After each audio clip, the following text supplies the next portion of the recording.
Con dùng nữa không nó cô chúng giờ cho các làm gì bê xuống lên số tù sợ hơi sợ chủ nó này không nó cô cho lựa gì cho cô yêu mùng phổ cho cô cỡ tờ tỏ hạ đông la tại khi nó mụ mình nhìn đỡ thế gì còn bảo hiện không mót thế gì tua lì cờ nữa chỉ nói gì đâu chứ giờ chua mừng nữa cú tua dùng phở tỏi nên chúng tôi ta đọc cái tua cảnh phở tỏi bên cũng là phở tỏi thế ô cú thì cú tôi lấy tê thế nào cho cả theo cái tiền tôi sẽ cũng một lần kia ô chỉ mà hai lần tôi sẽ tóm nào cả đỡ đi siêu lấy tê thế vô phở tỏi này cho cá nó chậu ha căn rồi gì cú yêu sọ thế căn xem tuổi thế gì cái liền nhà luôn tu nó to luôn nè chỉ nói gì cú với xe đồng phò họ cực tới thế để ta xuống thế rồi đi chậu đâu to mà chơi nó chơi không biết là họ lại bố bẻ hắn nào bẻ thế thay chỉ thế nhưng mà chỉ nhỏ theo phải cứ tí trong cả họ lên tuần là thì mà mãi chỉ người khác lần nãy thì tua tàu đây thổi thì nó sẽ cái hay cũng còn mẹ lo mà ngã con này rõ mình nhuộm mỏ lia để chỉ duyên tụ thế mà chơi giọt kìa nữa cầu giọt cơn cầu nữa tôi tuần là hai chơi thế nào cái chuyện này chỉ lấy từ đồ pi vào chơi thế chị để cho các tôi tụ cho chơi nào theo tuần đó chơi một họ nói để gì vậy cũng mua thế ra chỉ chơi đi vậy cũng chỉ tàu đã chỉ thế chui cho tàu bỏ cá hải theo tàu tôi trên nó tê thảo đi tàu thế chỉ xe cờ liệu xong nó chỉ bỏ cá đồ đã chỉ đi thế mình chỉ tê bao cứ thế gì chỉ liệu xong hết sau hết là bị vô xin nè lấy tiền mua chơi đó chơi mà bây lử xưa than này rồi nó tổng thả nữa tí lọc lo tổng thả nó chỉ tí lọc lo kia tí lọc bê vậy là tụi nát tứ thế thì chỉ không mà tao mới chịu dịu nó thế thì cô lúc này chỉ chọn nhẹ cỡ nữa nói gì nói chỉ là lại loco là súp bọ gì là đây tên nó là súp tàu chủ gì là súp bao nó cứ hậu thia uống nó là tàu thế lên tụi mình nhụt lọt tải gì lên có mò cơn ngầu nó lấy tên nó lấy tê chơi nè là tan chó tên nó chơi tan chó sợ tan chó chơi nó bây giờ là đi tan chó nè lúc bạn đây là gì một bùa cho thật tự cho chơi nó pha gì tôi trốn này tại nhiên bạn đây nhá chi sao ở pha rồi tỉnh đây nó chạy rồi cú ở JP đi thế này để gì cứ ti xưa giờ này cú chín giờ từ vào đi xưa chín giờ mới được nữa thế chi ở pha này rồi để JP đi nữa khó ở bên cho nó nói gì giờ nhiều ly đó xin dậy lần gì nữa để lúc bạn đề cho nó nè bây giờ tí lần đi rồi cứ xin dậy lần gì họ dạo phát pha ở có tên nói gì rồi để đi pe đi pha cơn gầu thế nữa tuần cho thế nhưng nó nó đủ chỉ dùng một trời thế gì nó tu không hiểu đây cũng tu phật tận thế thật phật ta nó nặng tôi theo nhỏ cá lại bây giờ ua thế này cũng mùa họ lên hết tên nổi của thời tê này chết bị húa là thời tê cho thời tê không dùng thùng chả cá lồn tuổi trẻ phê rồi cho phố cửu tê thế cho cũng lại sẵn thế nó thấy ý nhau thế là nhà cá tôi phật tới như thế nhưng mà thì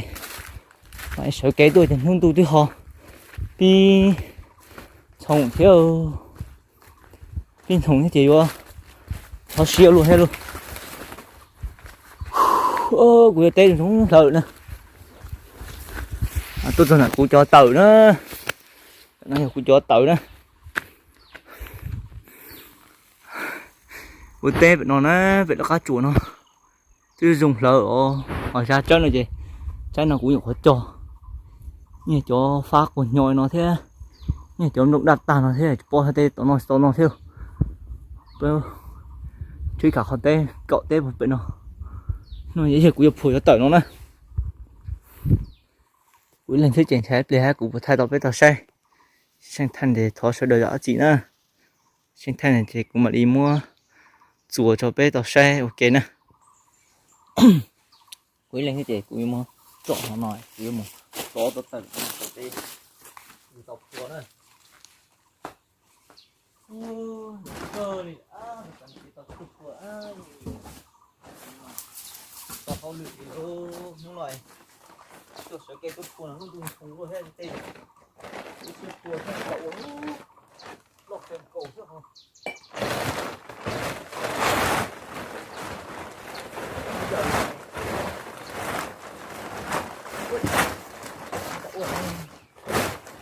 bom đợt nó đá rồi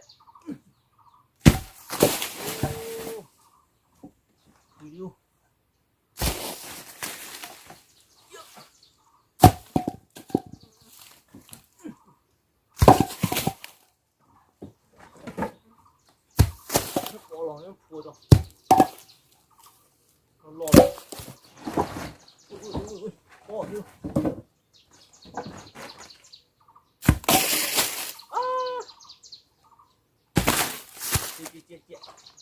chết tao này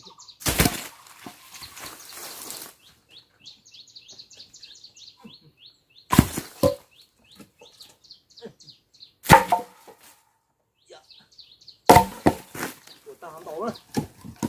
ta chỉ tội mà em lúc bố tao đổ đi chậu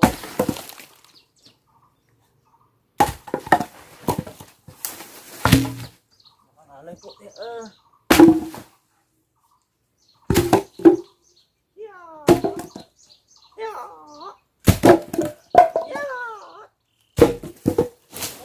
sao khuya thế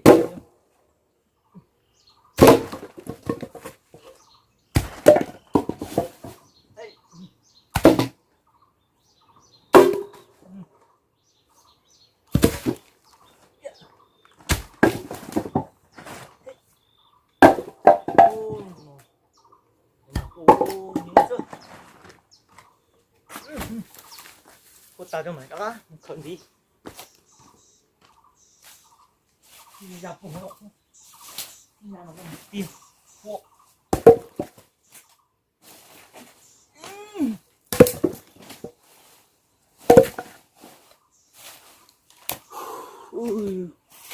sát tà liệu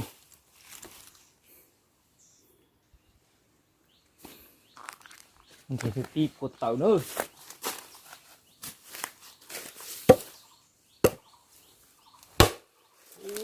cần gạo liệu hay là táo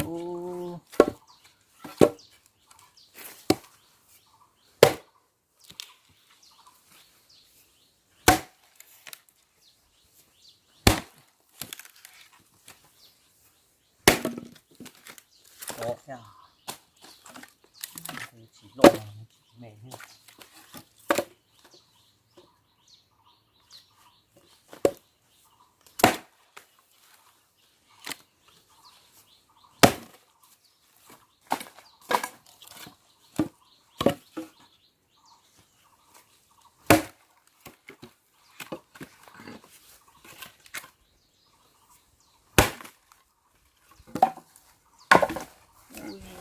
Ồ. Này.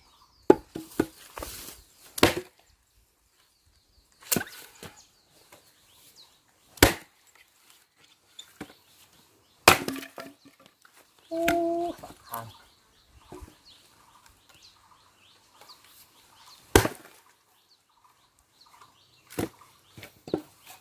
Bó ta đi chứ.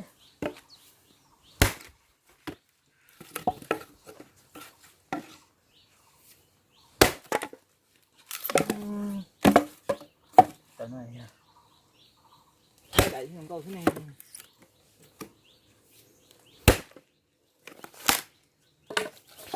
Để có càng tên này. Cá phun rồi chắc nha. Cái ngon đến đây đi. Ui xem, không xịt.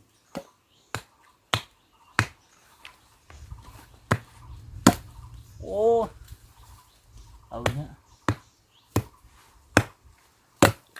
Ôi.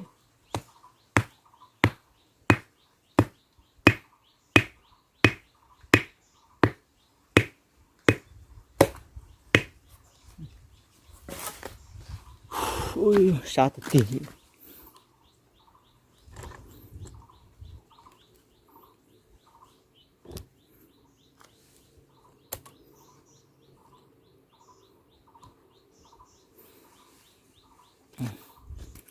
Nó cái bộ lên của tờ cháu nè.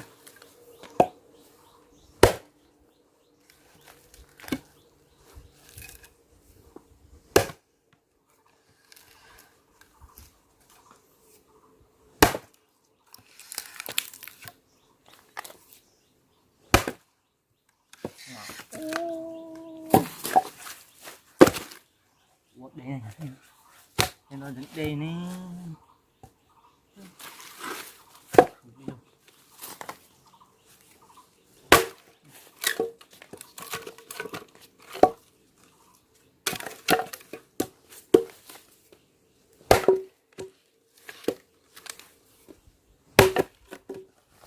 Thôi thế thôi thôi.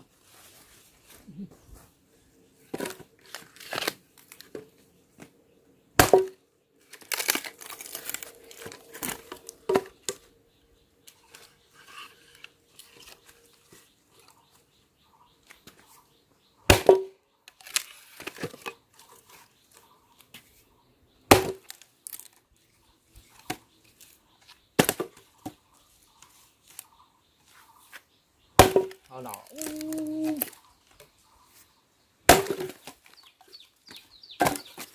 Rất là nặng.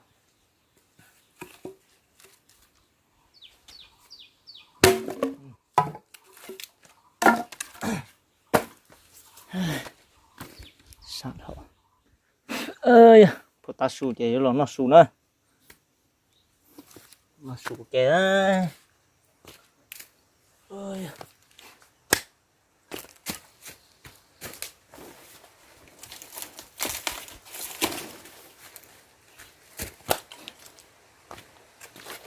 Rồi nữa là nó cũng nó sù nữa.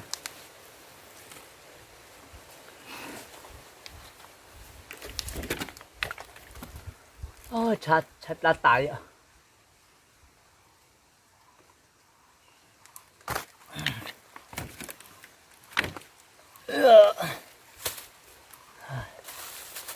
Tôi sẽ sát cơn cầu điếu.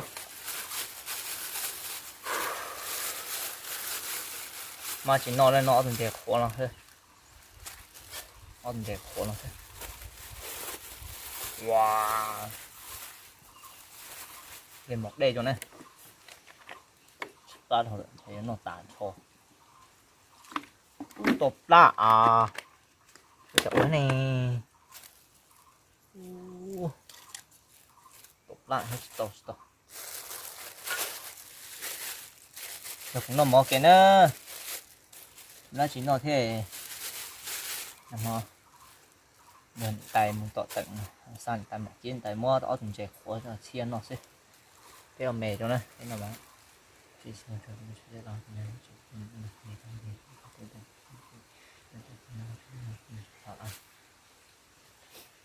Nó nói chỉ là nó thùng ó đệm chè khóa.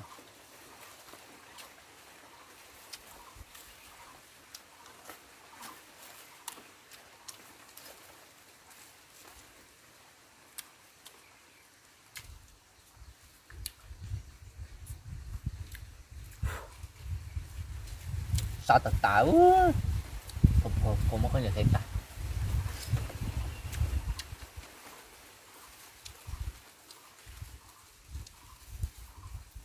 về cắt cơ nữa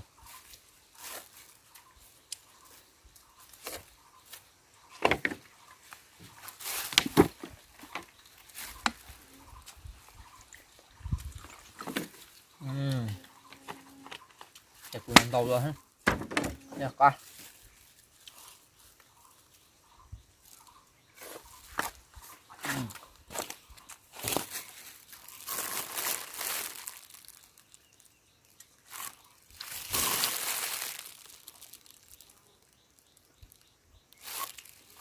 làm vậy ha ai da ai da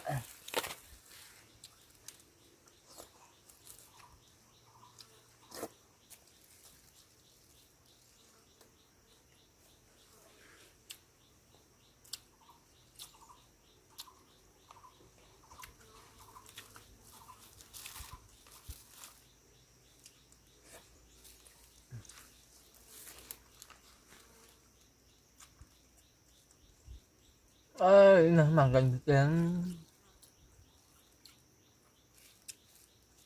mình không có tao thành thôi đi ưng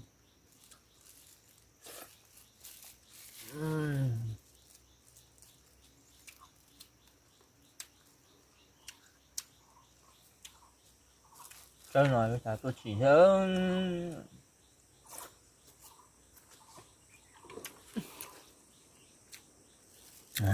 cụ phô rất là tàn đấy khó khăn mẹ quá rồi đó đấy cụ cứ phô ra bọn nọ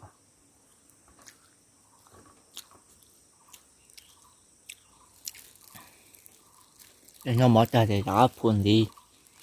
họ bạn nó thép phùa rồi sẽ chọn đủ thứ tả thế mong trâu rồi chê ra bí đùa nữa mưa cho mình chạy phùa của ta rồi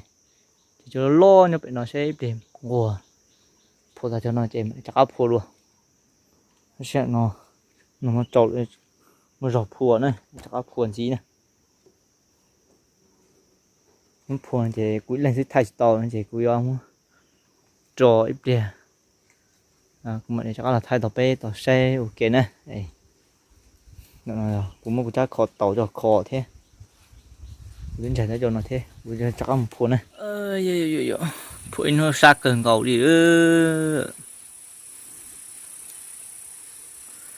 mong là khử thổ mà tôi chỉ tạo cho một trâu hoặc một hậu thế tàu trâu mà nó chỉ muốn nhỉ cho thể chia địa tê nhưng mà nó chỉ tàu nó có địa cho món nó nữa này chui rồi nhìn nó tua phổi ra này khâu tờ nó này thế thì tàu cho cháu thế này ơi phụt ta chui ra lo cho nó lo bị nó chỉ này tờ nhá tờ đi đây không nó tờ đi dài nó hết chị cú đi chỉ thua đi à giờ cú chỉ đủ lò sát tả đi sát tả ơi mà chỉ có tả sát tả ơi có ai rồi cháu gì rồi chạy xe như chạy cú giống mình tí cái chỗ họ lúc mình cỡ thì chỉ lòng chạy trong cháu xe lúc nào tụi bạn chắc chắn chán đủ tôi lợn nữa để thôi chị chơi tên nó đúng đó lì theo là ít thâu nó sẽ dùng đó lì nó chơi mà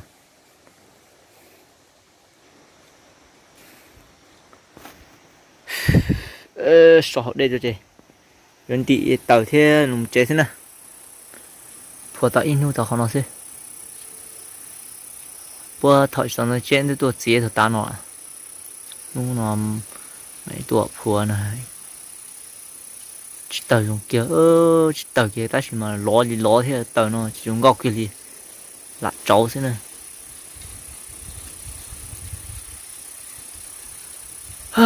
cú soi về cú em trò trẻ pe mà để xin chi thọ cú em trẻ thế này cú em cú em đi tàu thế sọ họ đây cho nó chúng nó đi tàu tụi cháy ơi.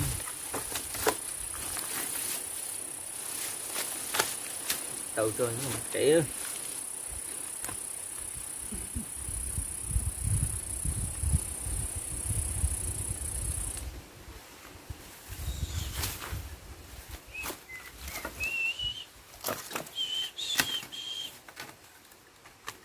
Ơi, này tôi phụ những cần cầu này ơi.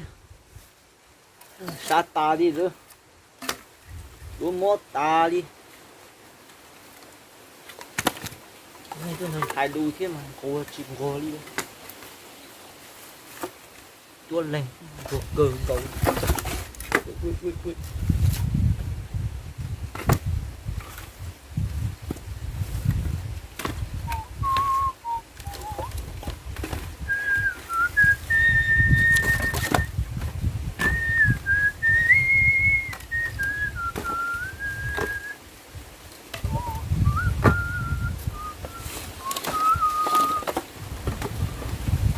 Ui.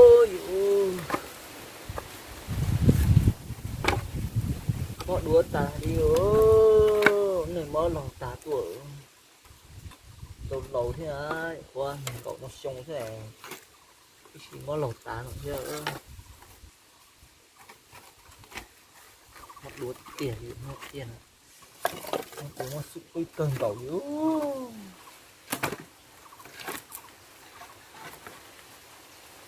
bao tiền thì nó bị bao chuồn nó bạc tiền thế nữa. Tôi sẽ bổ sung nữa thì cái nhóm tệ mình chỉ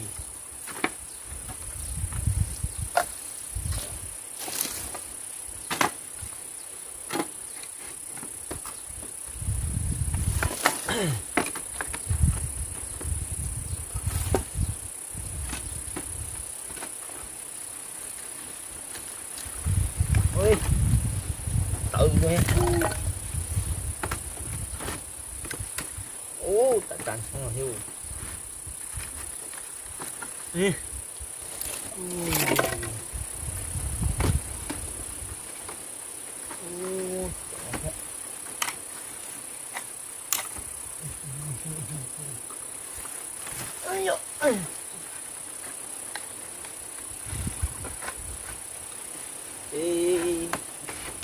trong khẩu trọ khẩu trần nó thế nọ kia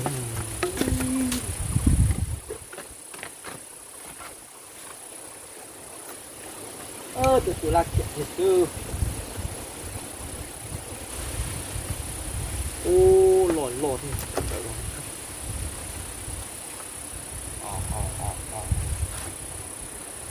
tọc đã cho nó xích đó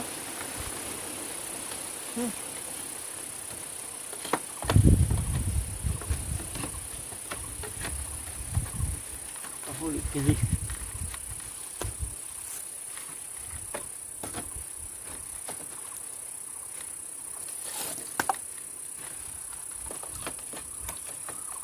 chỉ cỡ cái chữ này thế tòng đầu thì là của bây giờ chỉ là món tàu thì tòng đầu rồi chỉ phải chơi còn mê ra thì kế thấu chỉ một cái chế được thế nào là chỉ cơn tàu đi nó chỉ mà của xiết chỉ chứ đây kìa nó tới tàu họ bên mông rồi kìa kia sẽ chỉ khâu cái gì là có cái tôi đây chút nó nữa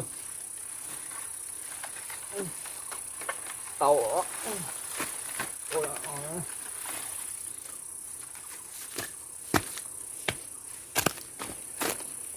tàu này cùi nó mù này loại nó lại chạy phải cùi một chế này bên mặt này xin chỉ đồ đi rồi nó em này thì là chọn xe của cho video này chị và chỉ trồng này thằng chỉ có một trồng này thế này chuyện gì cái nó cá nhau rồng chỉ cái cá xe lục thế này cùi mà chỉ đó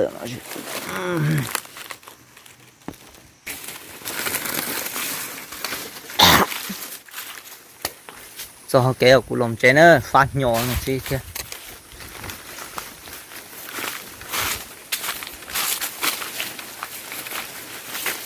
để cần cậu theo mua đi mà nên gậu nạp thị kia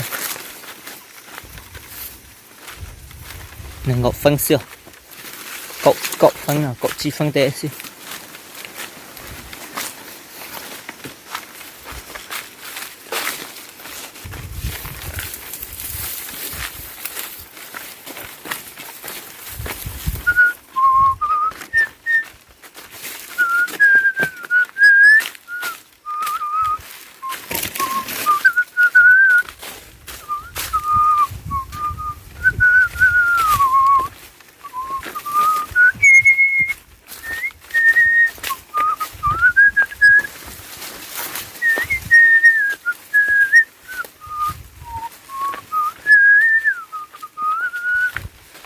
từ xia từ kia yêu lo yêu mong oan nó sao lu to trong chắc là cho cú lại này cái mà đi xin chỉ đùa tự nhiên tự giàu nữa nhớ rồng trái trọng phong gì cho lên số tù nó rồng nữa bye bye.